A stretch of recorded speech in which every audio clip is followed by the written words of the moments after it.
안녕하세요. 2026년 HPLC 트레이닝 캠프에 오신 걸 환영합니다.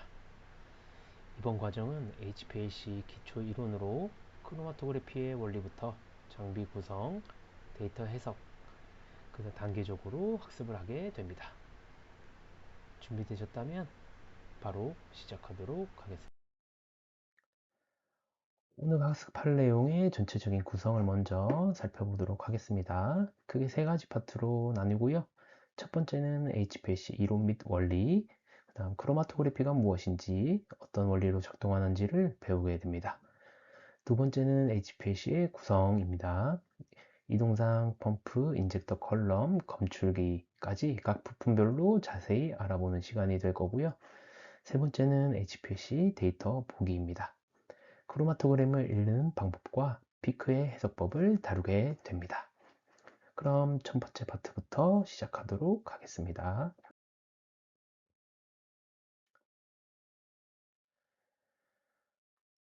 네, 다음 슬라이드부터 그 정의와 원리를 차근차근 설명드리도록 하겠습니다. HPLC는 하이 퍼포먼스 리퀴드 크로마토그래피의 약자로 한국어로 풀어보면 고성능 액체 크로마토그래피가 됩니다. 각 단어를 한번 살펴볼게요. 하이 퍼포먼스, 고성능 또는 고압. 그 다음 리퀴드는 이동상, 액체라는 뜻이고요. 크로마토그래피는 분리하는 분석 기법이 됩니다. HPLC는 크게 세 가지 목적으로 활용되고 있고요. 첫 번째는 성분 분리. 혼합물에 들어있는 여러 성분들을 각각의 성분으로 분리해내고요. 둘째는 정성 분석. 이 물질이 무엇인지를 확인합니다. 셋째, 정량 분석은 얼마나 들어있는지를 측정하게 됩니다. HPLC는 실험실에 특히 QC에서 가장 널리 사용되는 분석 장비 중에 하나이고요. 일단 한마디로 정의를 하자면 액체 이동상을 고압으로 흘려보내서 혼합 시료를 성분들을 컬럼의 고정상의 상호작용을 통해서 이를 분리하는 분석 기법입니다. 크로마토그래피의 핵심 원리를 설명드리겠습니다. 크로마토그래피는 앞서 말씀드렸듯이 혼합물, 샘플이라고 하는 혼합물을 성분별로 내가 원하는 성분으로 분리하는 방법입니다. 혼합물이 이동상과 함께 고정상을 지나면서 고정상 안에서 각 성분이 극성과 비극성, 특성에 따라서 서로 이동 속도가 달라지게 되므로 서로 분리가 이루어지게 됩니다. 쉽게 말해 고정상에 잘 달라붙는 성분은 천천히 이동하고 잘 달라붙지 않은 성분은 빠르게 통과하게 됩니다. 이제 HPLC의 두 가지 분석 목적을 정리합니다. 앞서 말씀드렸듯이 정성 분석, 무엇이 들어있는지를 확인하는 것입니다. 피크가 나타나는 위치, 즉 머무름 시간 또는 RT, 리텐션 타임이라고 하는 부분을 확인하여서 어떤 물질인지 확인을 하게 됩니다. 확인할 때는 반드시 표준 물질이 필요하고요. 스탠다드를 통해서 동일 시간에 나타나면 동일한 물질로 판단을 하게 됩니다. 둘째, 얼마나 들어있는지를 확인하는 정량 분석이 됩니다. 피크의 높이 또는 면적을 통하여 농도를 계산하게 됩니다. 이 또한 표준 물질이 필요하고요. 검량선이라는 캘리브레이션 커브를 통해서 피크의 면적과 비교해 농도를 구하게 됩니다.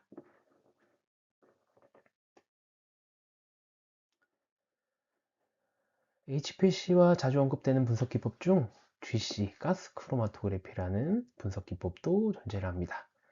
크로마토그래피는 기본적으로 HPLC와 GC로 1차적으로 분류가 되게 되어 있고요. 두 가지의 핵심적인 차이는 이동상의 형태입니다. HPLC는 액체를 사용하기 때문에 리퀴드 크로마토그래피라고 하고요. 특히 끓음절임이 낮지 않은 비휘발성 물질이나 고분자를 분석할 수 있는 게 HPLC의 특징이고요. 반면 가스 크로마토그래피인 GC는 기체 이동상을 사용하기 때문에 시료가 반드시 기체 상태로 기화가 될 수 있어야 합니다. HPLC는 의약품, 생체 분자, 고분자, 비휘발성 물질 분석에 주로 사용이 되고 GC는 환경시료, 휘발성 유기화합물, VOC 같은 석유화학 시료 등에 활용이 됩니다. 그리고 특징적인 차이로 분자량이 있는데요. HPLC 같은 경우는 분자량 제한이 없으며 반면에 가스 크로마토그래피는 500달톤, 500몰리큘러 웨이트의 작은 분자들만 분석이 가능하다라는 점 참고 부탁드리겠습니다. 크로마토그래피의 핵심 장점 3가지를 정리해 보겠습니다. 첫째 핵심 장점으로는 높은 분리능, 복잡한 혼합물도 성분별로 정밀하게 분석을 해낼 수 있고요. 둘째, 우수한 재현성, 반복으로 수십 회, 수십 번 찍었을 때 동일 조건으로 찍게 되면 일관된 결과, 반복 재현성을 재현해낼 수가 있습니다. 셋째, 정확한 정량 또는 미량 성분까지도 신뢰도 있게 정량 분석이 가능합니다. 이러한 특성 덕분에 HPLC는 다양한 분야에 활용이 되고 있고요. 특히 의약품, 의약품 원료, 완제품 품질관리 QC에 활용이 되어지고 있고요. 식음료, 식품 또는 음료, 첨가물에 들어있는 성분이나 영양 성분 분석에도 활용이 되어지고 있고요. 그다음 환경 분석, 우리가 먹는 물이라든지 수질, 잔류오염, 농약 분석, 물질들을 분석을 할 수 있는 부분에서도 사용이 되고 있고요. 그 다음 식물질 개발, 그 다음 화합물의 합성, 구조, 기타 등등 확인에도 활용이 되어지고 있습니다. 이와 같이 크로마토그래피 장비는 우리 일상생활에서 아주 긴밀하게 사용이 되고 있는 분석 장비라고 생각을 해주시면 될 것 같습니다. 크로마토그래피 분리 원리를 쉽게 이해하기 위한 비유를 하나 들어보겠습니다. 그림 중앙에 있는 가로로 긴 관이 컬럼이라고 생각하시면 되고요. 이 컬럼을 긴 복도로 생각하시면 될 것 같아요. 복도 가장자리에는 양옆에 친구들이 길게 서 있고요. 아는 친구가 지나갔을 때에는 친구 한 명 한 명 인사를 하다 보니 자꾸 멈춰 인사를 하고 인사를 나누느라 늦게 도착을 하게 되고요. 아는 친구가 없는 샘플 같은 경우는 그냥 지나치게 되겠죠.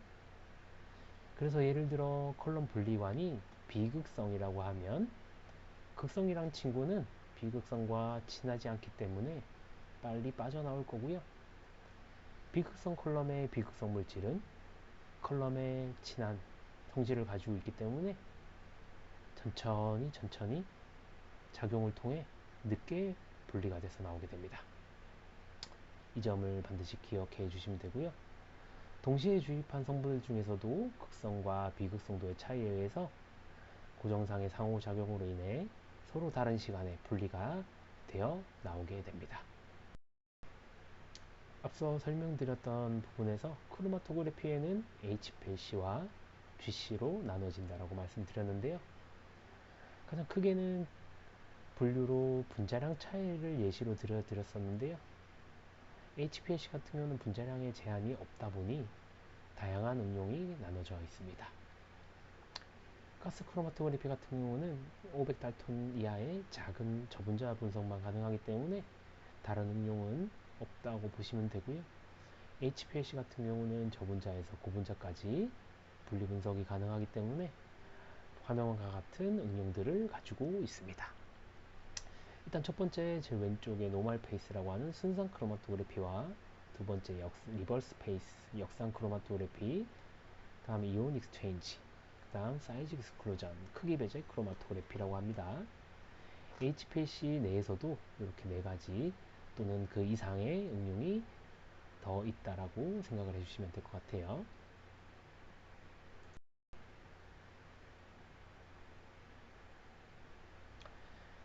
다시 한번 크로마토그래피의 정성 정량에 대한 설명인데요. 이것이 바로 HPLC 분석 결과물인 크로마토그램 화면으로 보시면 될 것 같습니다. X축은 시간으로 볼 수 있고요. Y축은 검출기의 신호 강도로 나타냅니다. 정성 분석은 피크가 나타난 시간, RT 또는 머무름 시간이라고 하는 부분을 표준 분분과 함께 비교를 하게 됩니다. 왼쪽 화면에 보시면 TR이라고 하는 리텐션 타임 값이 2.85분의 표준품을 통해 위치가 확인이 되고요. 샘플을 찍었을 때 같은 시간에 같은 위치에 나오게 되면 같은 물질로 확인이 돼서 정성 분석이 되게 됩니다. 반면 오른쪽의 아크릴아마이드의 샘플 A와 샘플 B는 서로 크기가 다른 걸 볼 수가 있습니다. 정량 분석은 피크의 크기, 면적 또는 높이 기준으로 농도를 계산하게 됩니다. 이 그래프 하나에서 물질의 정체와 농도를 동시에 읽어낼 수 있다는 점을 확인하실 수가 있습니다.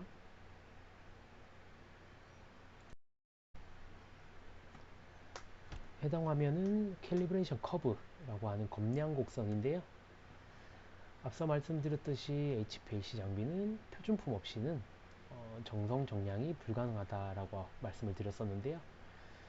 그래서 반드시 표준품을 통해 내가 알고 있는 농도를 만들게 제조하게 되어서 분석을 했을 시 지금 화면과 같은 형태의 검량 곡선이 나타나게 됩니다. 일단 왼쪽 그림 하단에 보시면 왼쪽 하단에 캘리브레이션 커브라고 되어 있는데요.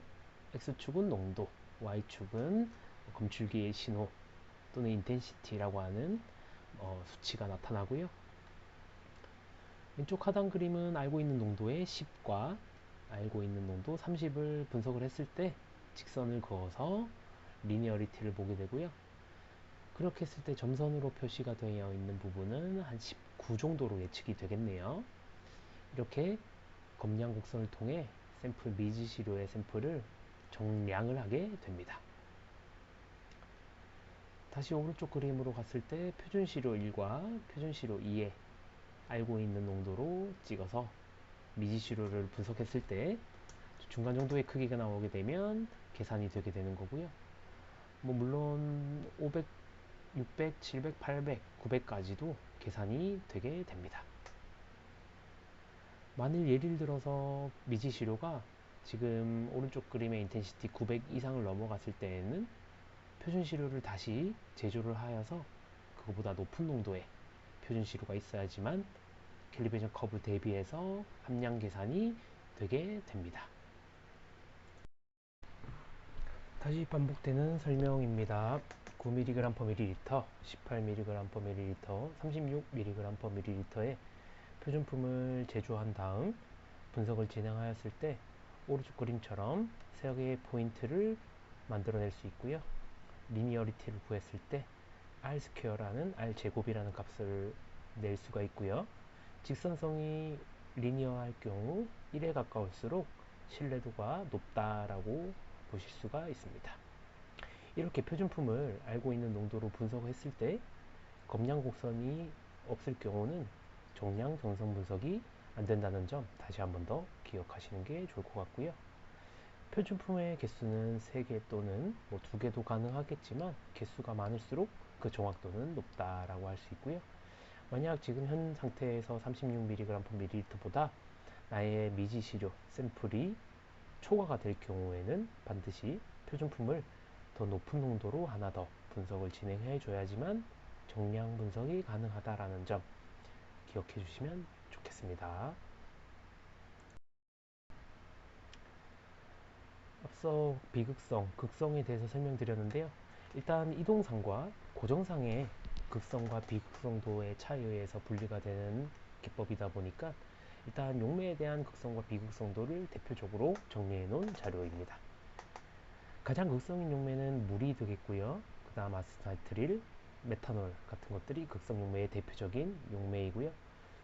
비극성 용매의 대표적인 용매로는 핵산 같은 용매를 볼 수가 있을 것 같습니다. 앞서는 이동상에 대한 극성과 비극성도를 알아보았고요. 현재 화면에서는 스테이셔너리 페이스, 고정상이죠.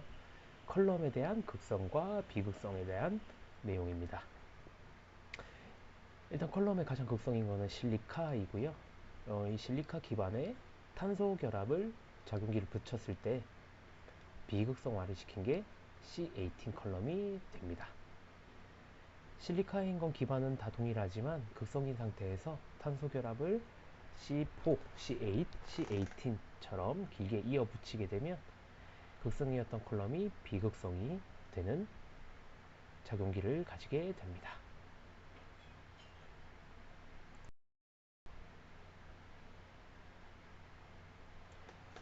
앞서 컬럼의 극성과 비극성, 용매의 극성과 비극성을 알아보았고요. 그러면 극성과 비극성도에 따라서 어떤 차이가 있는지 다시 한번 정리된 자료이고요. 앞서 크로마토그래피의 분류에서 배웠듯이 순상 크로마토그래피와 역상 크로마토그래피가 그 이동상과 고정상의 극성과 비극성도에 따른 차이를 나타낼 수가 있습니다. 우선 순상 크로마토그래피 같은 경우는 고정상 컬럼이 극성이고요. 이동상은 비극성, 헥산과 디클로로메탄 같은 비극성 용매를 사용해야지만 분리 분석이 가능하고요.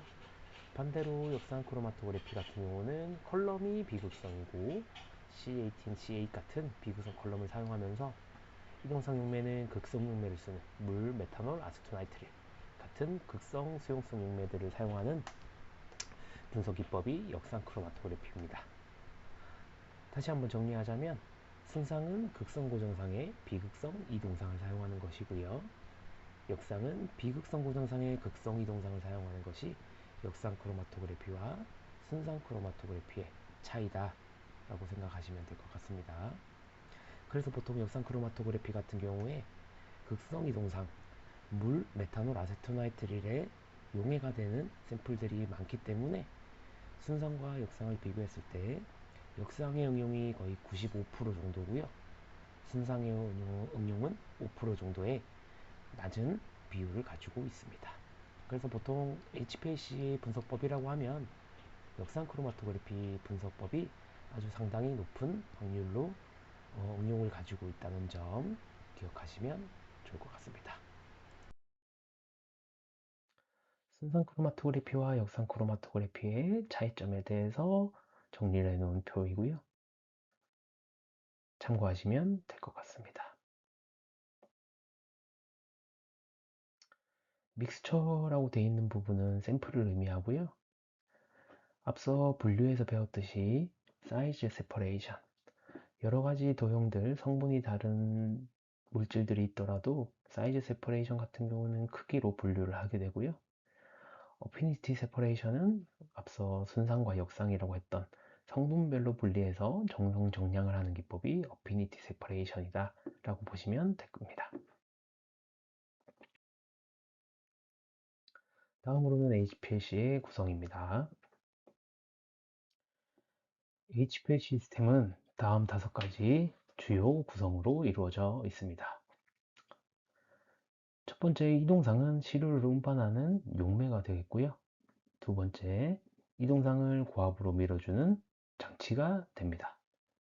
세 번째, 주입구, 주입기라고 하는 부분인데요.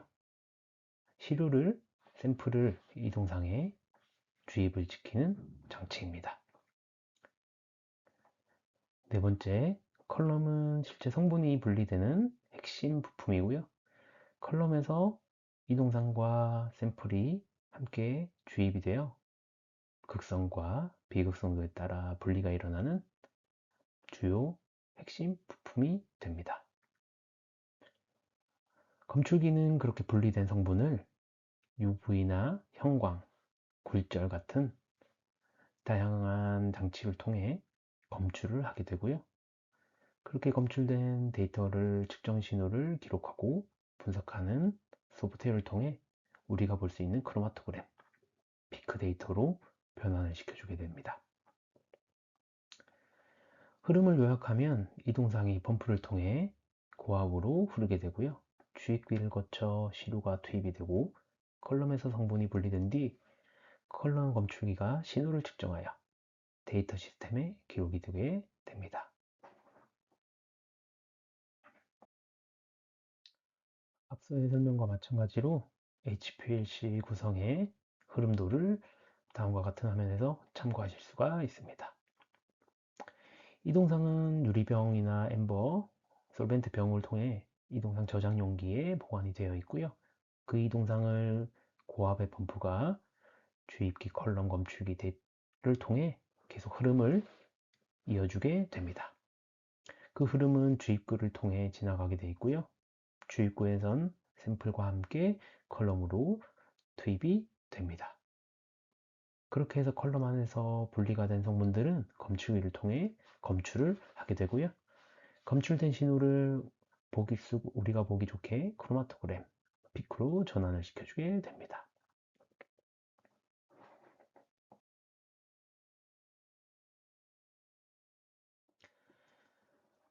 HPLC의 플로우 흐름을 다음과 같은 화면에 동영상으로 참고하시면 좋을 것 같습니다.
다음 영상은 샘플과 이동상이 컬럼에 들어갔을 때 어떻게 분리가 되는지를 나타내는 영상입니다. 영상을 보도록 하겠습니다.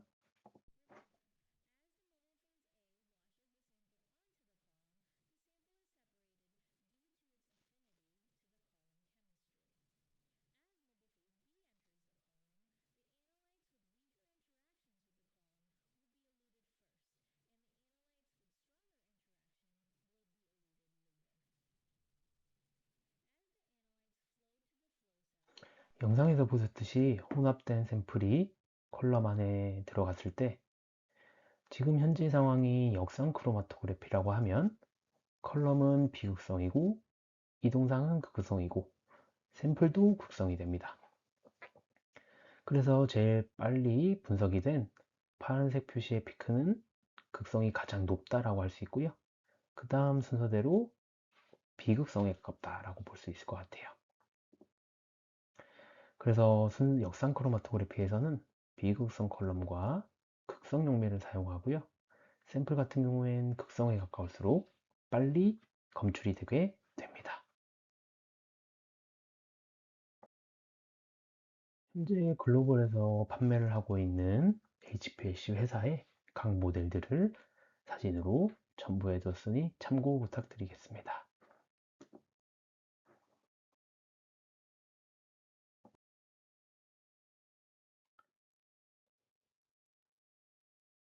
첫 번째 HPLC 구성에서 이동상 또는 모바일 페이스, 용매에 대해서 용매 관리 방법과 주의사항들에 대해서 설명을 드리겠습니다. 이동상 용매를 사용할 때는 반드시 지켜야 할 사항들이 있는데요. 반드시 HPLC 그레이드의 용매와 시약을 사용하여야 되고요. 일반 시약 같은 경우는 불순물에 피크의 왜곡, 컬럼 오염들을 유발할 수 있기 때문에 HPLC 그레이드 용매를 반드시 사용을 하셔야 됩니다. HPLC 그레이드 용매라 하더라도 이동상은 0.22 또는 0.45 마이크로미터의 필터로 여과를 한 다음 사용하시는 게 좋고요. 여의치 않을 땐 초음파 처리나 디게싱을 이용해 기포를 제거해주는 작업이 필요합니다. 기포 같은 경우는 베이스라인의 노이즈와 압력의 불안정을 발생시킬 수 있어 반드시 주의하셔야 됩니다. pH를 조절하는 경우가 있는데요. 순수한 물과 유경매를 쓰는 경우도 있겠지만 물에 산이나 염을 첨가한 경우 실리카 기반의 시에이팅 컬럼은 망가질 수가 있습니다. 보통 컬럼의 pH의 범위는 2에서 8 또는 2에서 11의 범위를 가지고 있는데요. 그 범위를 근접하거나 벗어났을 때는 컬럼이 바로 손상이 될 수가 있습니다. 보관 및 사용 주의사항으로는 이동상은 필요한 만큼 조제해서 신선하게 사용을 하게 되고요. 장기간 보관 시에는 미생물 증식이나 화학적 변화가 생길 수가 있습니다. 아스트나이트린이나 메탄올 같은 유용매는 빛에 민감할 수 있어 엠버된 갈색병에 보관하시는 것을 추천드립니다. 장비 운전 시 주의사항으로는 컬럼 평형화라는 것이 있습니다. 컬럼의 충진제에 내가 원하는 이동상을 충분한 시간으로 안정화를 시켜줘야지만 재현성 있는 결과를 얻을 수가 있고요. 불용성 성분의 주의, 인산염과 황산염 같은 무기염은 고농도의 유기용매와 만났을 때 오른쪽 상단 그림과 보셨듯이 흰색의 솔트가 침전이 될 수 있으므로 반드시 주의해야 됩니다. 전 솔트들은 튜빙과 연결부와 컬럼과 이런 모든 연결부에 막힘을 발생할 수 있어서 주의하셔야 됩니다. 그리고 점성이 높은 이동상 같은 경우는 펌프의 압력, 물리적인 힘을 상승시킬 수 있기 때문에 적절한 희석 비율이 필요하게 되고요. 안전 관련 주의사항으로는 아무래도 휘발성 유기용매들을 사용하다 보니까 특히 메탄올 같은 경우는 독성이 있어서 후드에서 취급하시고 보호 장비를 착용하셔서 취급하시는 것을 추천드립니다. 폐획 관리 같은 경우는 사용 이동상은 반드시 용매의 특성을 고려해서 유기, 무기, 산염기, 알칼리성 따라서 분리하여 지정된 방법으로 폐기를 하여야 합니다. 이동상 선택 시 중요한 개념이 하나 있는데요. 바로 UV 컷 오프라는 개념입니다. UV 컷 오프는 용매가 자외선을 흡수하지 않고 투과할 수 있는 최저 파장값입니다. UV 검출기를 사용할 때 분석하고자 하는 화합물의 흡수 파장이 용매의 UV 컷오프보다 길어야 안정적인 피크를 얻을 수 있습니다. 예를 들어 아스토나이트릴의 UV 컷오프는 약 190나노미터인데요. 따라서 200 이상에서 UV 검출을 하면 용매 흡수 간섭이 거의 없습니다. 낮은 파장으로 검출을 해야 한다면 메탄올이 아닌 아스토나이트를 권장을 드리고요. 반면 DMSO나 아스톤처럼 UV 컷오프가 강한 용매는 HPLC 이동상으로 사용하기가 어렵고요. UV 검출기 대신 RI나 MES 같은 검출기를 사용을 해야 됩니다.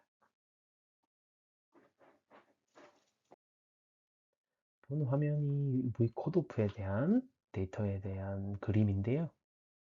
그림과 같이 오른쪽 제일 상단 그림이 UV에 이동상의 간섭이 없는 피크로 볼 수가 있을 것 같고요. 마지막 네 번째에 있는 피크 같은 경우가 UV, 이동상이 UV를 흡수하는 경우 저렇게 노이즈가 발생되는 것을 볼 수가 있습니다. 예를 들어 카페인 같은 경우 273나노미터를 최대 흡수 파장을 가지고 있는데요. 샘플 같은 경우는 최대 에너지 흡수 파장을 가져야 하지만 이동상은 그 최대 흡수 파장이 낮은 걸 사용하여야지만 베이스라인의 간섭이 없이 안정적인 데이터를 얻을 수가 있습니다. 주요 용매별 UV 컷오프를 정리한 표이고요. 실험실에서 자주 사용하는 값들이니 기억해 두시면 좋을 것 같습니다. 분석 파장을 선택할 때 항상 사용 용매의 컷오프를 확인하는 습관을 가지시는 게 좋습니다. 장비를 사용하기 전에 체크리스트를 한번 활용해 보시는 것도 도움이 되실 것 같습니다. 첫째, 이동상에 HPLC 그레이드 용매를 사용했는지, 그 다음은 여과를 했는지, 탈기를 하였는지, pH를 정확하게 조정을 하였는지, 그 다음 빛에 민감한 용매는 갈색병에 보관을 하고 있는지, 그 다음 안전장비는 착용을 하였는지, 이런 것들을 습관적으로 체크를 하게 되면 분석적인 오류를 크게 줄 수가 있습니다. 소벤트 미스코빌리티 차트, 용매끼리의 섞임성에 대한 차트이고요. 차트는 참고하시면 될 것 같습니다.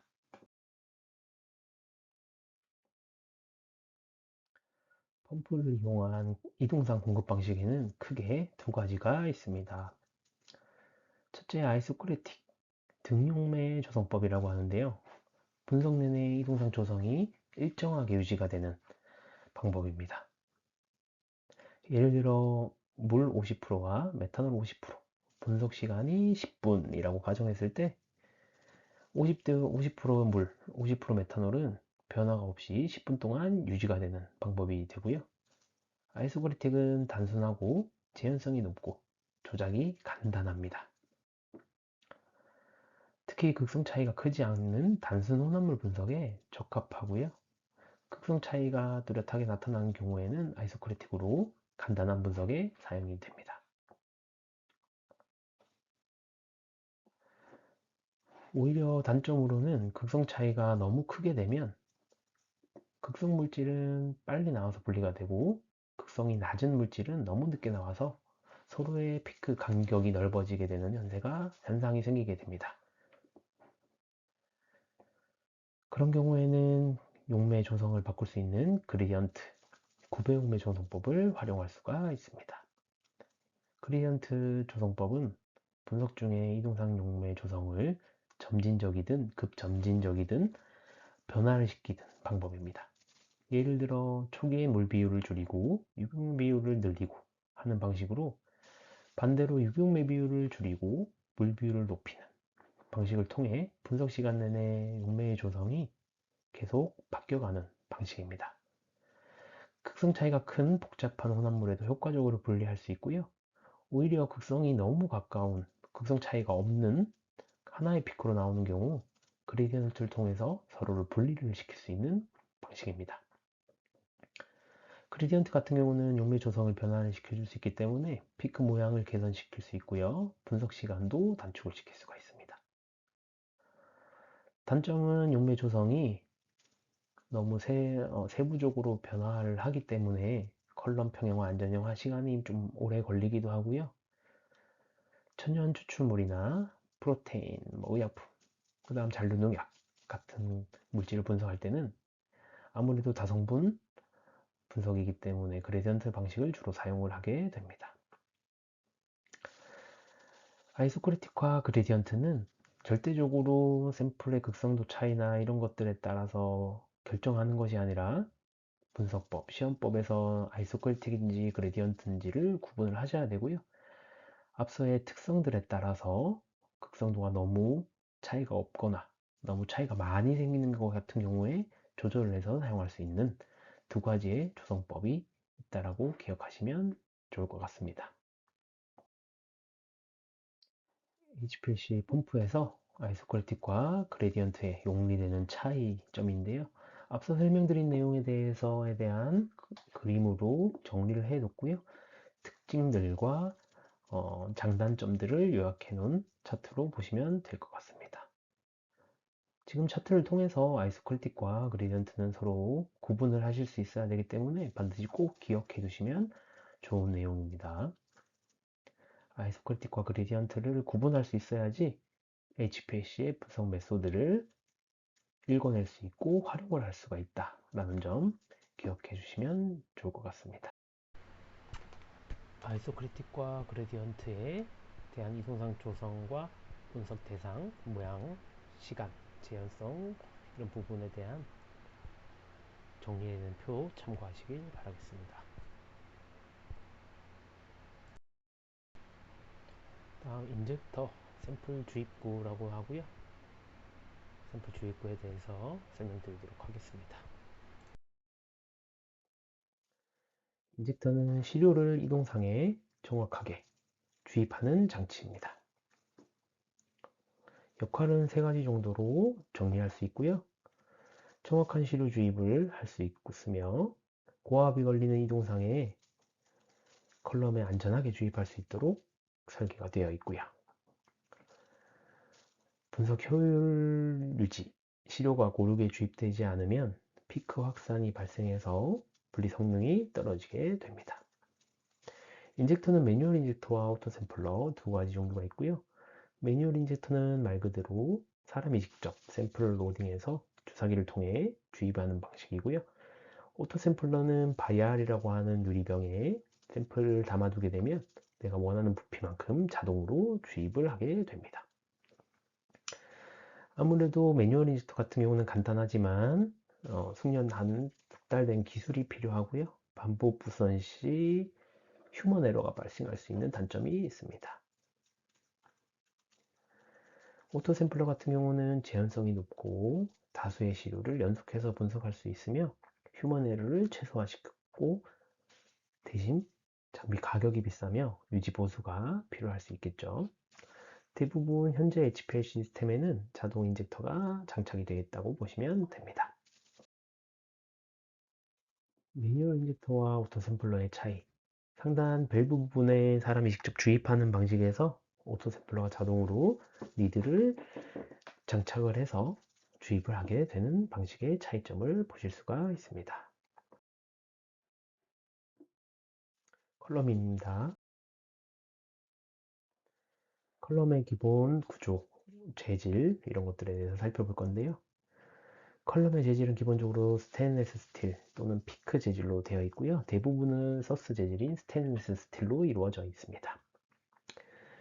내경이라고 하는 부분은 뭐 2.13, 4.6, 뭐 10mm, 20mm, 30mm 등 되게 다양한 사이즈로 되어 있고요. 길이 또한 다양하게 되어 있습니다. 분석 목적에 따라 컬럼 외경과 내경 길이들을 설정하게 되고요.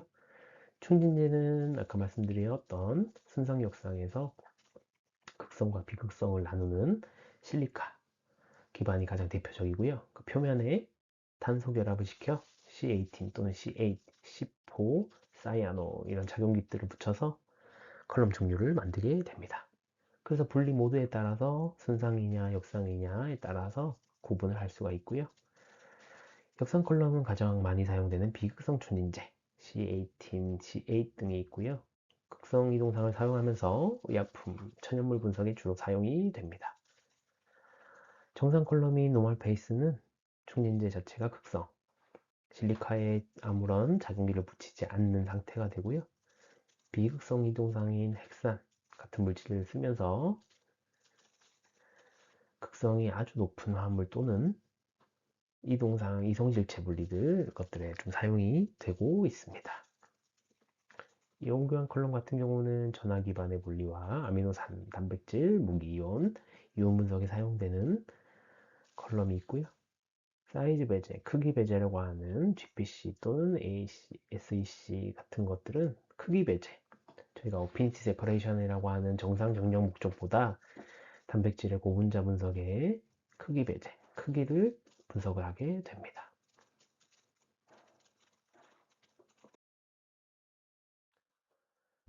네 가지 분석 응용에 따른 컬럼에 대한 주요 특징과 이동상, 충전대 특성, 응용 등을 정리해 놓은 표이니까 참고하시기를 바라겠습니다.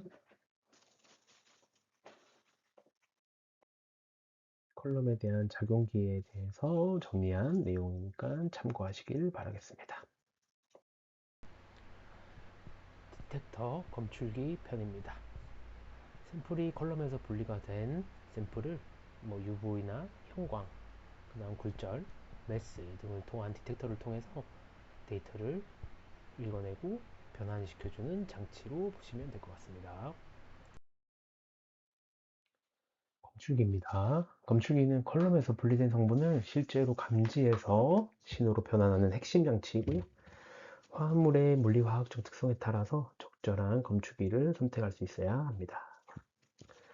주요 검출기로는 UV 비저블 또는 PDA라고 하는 검출기인데요. 특정 파장에서 빛의 흡수를 측정하게 되고요. 감도가 높고 범용적이며 가장 많이 사용하는 검출기입니다. 단 UV 크로모포가 없는 경우는 검출이 불가합니다. 다음으로는 형광 검출인데요. 선택성 또는 감도가 높고 아주 낮은 농도까지 검출할 수 있고요.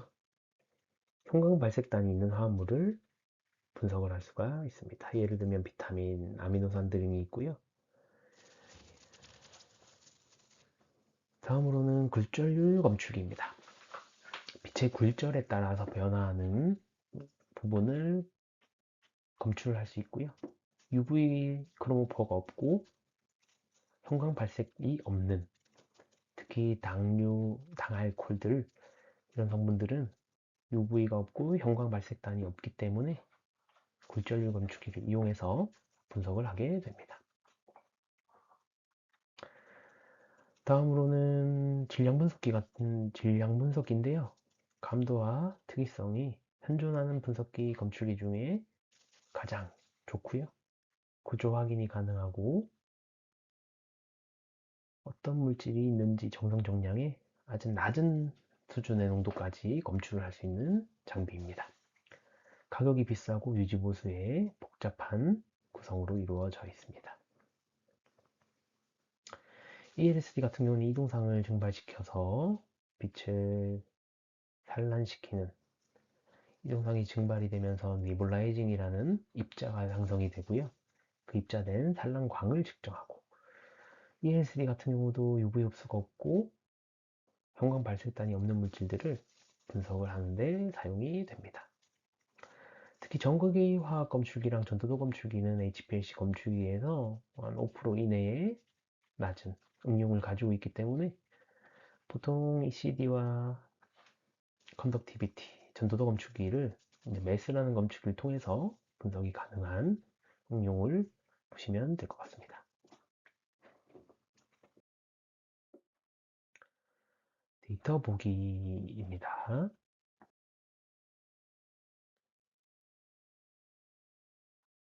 HPLC 데이터를 올바르게 해석하고 이해하려면 기본적인 용어를 정확히 이해해야 합니다. 자주 사용한 용어들을 살펴보겠습니다. 자주 사용하는 용어로는 이동상, 고정상, 그 다음 펌프, 인젝터 검출기, 크로마토그램, 그 다음 RT, 머무름 시간이라고 하는 RT, 그 다음 보이드 타임, 레졸루션, 아이소퀄리틱이냐, 그레디언트냐, 이런 캘리브레이션 커브, 이런 용어들은 기본적으로 숙지를 하고 계셔야 될 것 같습니다.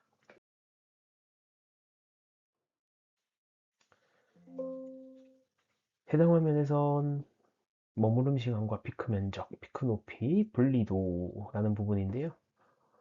피크를 정성정량을 하기 위해서는 머무름 시간, 그 다음 피크 면적, 피크 높이, 그 다음 분리도 부분은 반드시 알고 계셔야 되는 내용이고요. 머무름 시간은 피크가 나타난 X축의 위치, 성분의 식별 기준이 되겠고요. 피크 면적은 피크가 그리는 크기가 됩니다. 농도에 비례하고요. 정량의 기준이 됩니다. 피크의 높이도 정량의 기준이 되고요. 피크의 신호 세기에 따라서 피크 높이도 달라질 수가 있습니다. 레졸루션은 분리도라고 하는데요. 인접한 피크가 얼마나 잘 분리가 되는지 나타내는 지표가 될 것 같습니다. 서로 분리가 되지 않은 물질을 분리를 시켰고 그 분리가 잘 된 거를 분리도라는 수치를 통해서 나타내는 지표가 됩니다. 보이드 타임 또는 보이드 볼륨이라고 하는데요. 이동상의 컬럼과 전혀 상호작용을 하지 않고 통과하는 데 걸리는 최소 시간입니다. 크로마토그램에서 읽어야 할 4가지의 핵심 정보를 보셨습니다. 다음은 데이터의 해석 부분입니다. HPLC에서 데이터란 특히 피크 모양에 대한 해석이 필요하고요. 피크 모양은 분석 결과의 신뢰성과 시스템의 상태를 알려주는 중요한 기준 또는 단서가 될 수 있습니다. 첫 번째로는 오른쪽 그림 화면에서 제일 왼쪽 그림 노멀 피크라고 되어 있는 부분인데요. 이상적인 피크톤은 시메트릭 피크, 가우시안 피크라고 할 수 있고요. 좌우가 대칭적인 모양을 띠고 있으며 종 모양의 곡선을 띠는 가장 바람직한 형태로 분리가 잘 되었음을 의미하고요. 두 번째로는 비대칭 피크. 비대칭 피크라고 하면 양쪽이 대칭되지 않고 왼쪽 또는 오른쪽이 끌림 현상이 발생되는 것들이 있습니다. 특히 프론팅이라고 하는 부분인데요. 프론팅 부분은 오른쪽, 왼쪽 피크를 봤을 때 왼쪽 시작점이 심하게 끌림이 발생되는 부분을 프론팅이라고 하고요. 반대로 오른쪽 부분은 쭉 일자로 떨어지는 형태가 프론팅이라고 합니다. 원인은 시료가 과다 주입됐을 때나 컬럼이 문제됐을 때, 그런 충진재가 문제 있을 때 프론팅 현상이 발생이 되고요. 테일링은 프론팅과 반대로 왼쪽 시작 부분은 샤프하게 올라가지만 오른쪽 끝나는 뒷부분이 길게 늘어지는 형태가 테일링이라고 합니다. 테일링 같은 경우도 컬럼 내에 문제가 있는 경우, 그 다음 실라놀기와 상호작용 또는 컬럼 오염, pH 조절의 미숙, pH 조절이 잘못된 경우 이런 테일링 현상이 발생될 수 있고요. 또한 컬럼 과부하나 충전 불량이 있어서 테일링이 발생한 경우도 있습니다. 그리고 분리 불량 피크로 해서 단일 성분 또는 혼합된 성분에 서로 분리가 안 된 모양들을 뜻하는데요. 특히 단일 물질이지만 숄더 피크라고 해서 갈라짐이 발생이 될 수 있고요. 일단 숄더 피크는 어깨 피크라고 하는 작은 피크가 왼쪽이든 오른쪽이든 붙어 있는 형태가 됩니다. 숄더 피크 같은 경우는 두 성분이 분리가 안 된 형태도 있을 수 있지만 하나의 물질이 분리가 안 된 형태도 숄더로 나올 수가 있습니다. 그 다음 스플릿 피크라고 해서 이 역시 숄더와 마찬가지로 하나의 피크가 두 개 이상으로 갈라진 형태. 상단이 보통 갈라지는 걸 스플릿이라고 얘기하고요. 숄더 피크는 상단 부분이 아니라 중간 또는 아래 붙어 있는 형태가 숄더로 구분을 할 수가 있습니다. 스플릿 피크 같은 경우는 역시 주입 문제, 또 이동상의 혼합이 제대로 안 됐을 경우와 컬러 문제로 이런 스플릿 피크가 나타날 수 있고요. 스플릿 또한 단일 물질이 갈라진 형태, 다른 물질 두 개가 분리가 안 된 형태로 나타날 수가 있습니다. 앞서 배웠던 피크의 형태에 따라서 다시 한번 정리된 내용이고요. 진단과 해결에 대한 가이드 부분을 간략하게 정리를 해 두었습니다. 정상적인 피크 또는 뭐 테일링, 프론팅, 그 다음 스플릿, 숄더 이런 부분들 참고하시면 될 것 같고요. 그 이외의 기타 문제 상황에 대한 피크들에 대해서 이어 설명을 하도록 하겠습니다. 해당 화면에서는 앞서 설명드린 피크 문제에 대한 화면을 좀 확대해서 보시기 좋게끔 확대한 화면이고요. 지금 본 화면을 참고해서 시메트릭한 피크와 테일링, 프론팅, 그 다음 브로드한 피크, 그 다음 스플릿, 스파이킹, 뭐 숄더 이런 부분들을 그림을 통해 참고하시면 좋을 것 같습니다.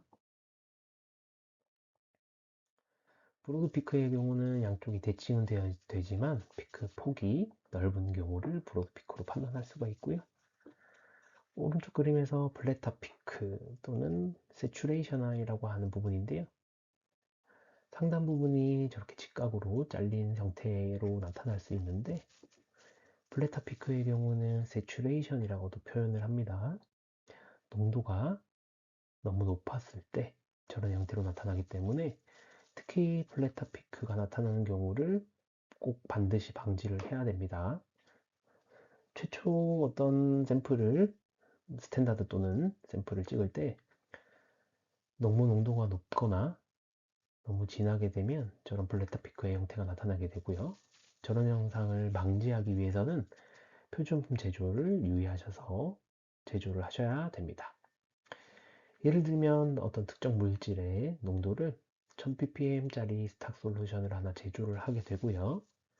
그런 다음 그 1000ppm을 바로 HPLC로 분석하는 것이 아니라 가장 낮게 다시 희석을 해서 1ppm 또는 10ppm으로 분석을 진행한 다음 피크가 나오는 형태를 확인하고 그 다음 농도를 제조를 하셔야 됩니다. 반드시 1000ppm짜리를 만드신 다음에 1000ppm짜리를 바로 인젝션을 하게 되면 저런 형태로 나올 수가 있고요. 혹여 어떤 샘플에 따라서는 100ppm짜리도 저렇게 플래터 피크로 나타날 수가 있습니다. 그래서 항상 처음 찍을 때는 농도를 좀 보수적으로 잡고 가장 낮은 농도부터 접근하시는 게 좋은 방법이 될 것 같습니다. 본 화면은 앞서 설명드린 브로드 피크에 대한 내용이고요. 보통 포지티브로 나오는 피크들에 대비해서 음으로 떨어지는 네거티브한 피크가 나오는 경우들도 있고요. 그 다음 알 수 없는 고스트 피크라는 피크가 나타나는 경우들도 있고요. 현 화면에서 보이는 그림들 숏텀 노이즈라고 하는 부분인데요. 이렇게 지글지글한 폭이 나타나는 경우와 저 지글지글한 폭에서 피크가 방해가 되는 경우들, 이런 경우들은 노이즈라고 표현을 하게 되고요. 숏텀은 짧은 시간에 지글지글하게 나오는 것들을 숏텀 노이즈라고 표현을 하고요. 파도처럼 물결을 치는 경우는 롱텀 노이즈라고 표현을 하게 됩니다. 그 다음 이유 없이 시그널이 상승을 하거나 하강을 하는 형태들은 드리프트라고 표현을 하게 됩니다. 그런데 노이즈와 드리프트가 동시에 나타나는 경우들도 있어서 그런 부분들을 노이즈 앤 드리프트라고 표현을 합니다. 보통 노이즈나 드리프트가 있다와 없다로 구분하는 기준은 베이스라인에서 피크가 나오는 형태에서는 현재 같은 상황에서는 노이즈가 없다라고 판단을 할 수가 있고요.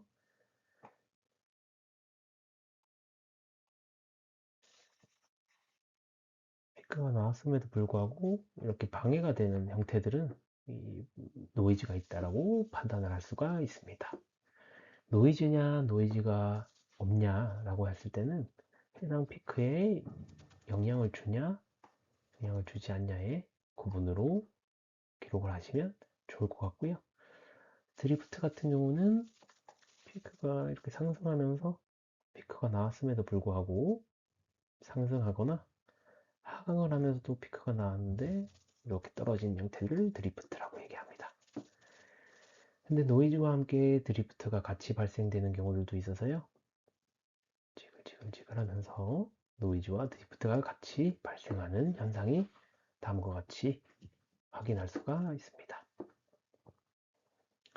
그래서 내가 적분을 하게 됐을 때 이렇게 적분을 하게 됐을 때 방해가 되냐 안 되냐에 따라서 노이즈 또는 드리프트를 판단할 수가 있습니다.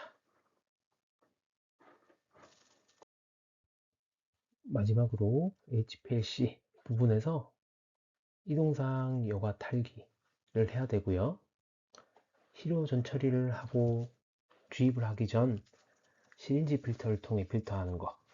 물론 이동상 여과도 솔벤트 여과 장치로 여과를 하겠지만 샘플 같은 경우도 시린지 필터를 통해서 0.2 또는 0.45 마이크로 필터로 여과하여 컬럼의 물리적인 막힘을 방지하는 게 권장을 드리고요. 컬럼을 사용했으면 컬럼 제조사 권장으로 세척을 하거나 샘플이 잘 용해가 되는 용매로 세척을 반드시 해줘야 됩니다. 그리고 컬럼 안에 실리카겔 또는 C18이 마르지 않게 유기용매를 채워두고 컬럼 마개를 꼭 닫아 보관하는 것을 권장드리고요. 시스템 적합성 시험이라고 해서 아무래도 이 HPLC 장비는 절대값을 분석하는 장비가 아니다 보니 표준품을 통해 정기적으로 제한성과 민감도 SST라는 값을 확인하여 중간중간 적합성, 정기 점검을 하시는 것도 올해 장비 사용을 하심에 있어서 일정한 데이터를 할 수 있는 기준을 정립하시는 것이 도움이 됩니다. HPLC는 아무래도 이동상부터 검출기까지 고압이 걸리는 장비이다 보니 압력이라는 신호가 걸리게 되고요. 압력이 너무 높아서 문제가 되거나 너무 낮게 되면 막힘이나 누수가 생길 수 있으니 즉시 점검을 하셔야 합니다. 이상으로 HPLC 기본 기초 이론 교육을 마치고요.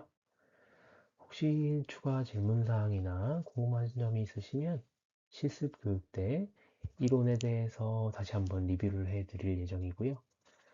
리뷰할 때 지금 오늘 들었던 이론 교육을 듣고 궁금하신 점은 그때 실습 교육 때 문의를 주시게 되면 성의껏 다시 재설명을 드릴 수 있도록 하겠습니다. 궁금한 점 있으시면 메모해 두셨다가 다시 한번 질문을 주시면 감사하겠습니다. 이런 교육 들어주시면 감사드리고요. 교육을 마치도록 하겠습니다. 수고하셨습니다.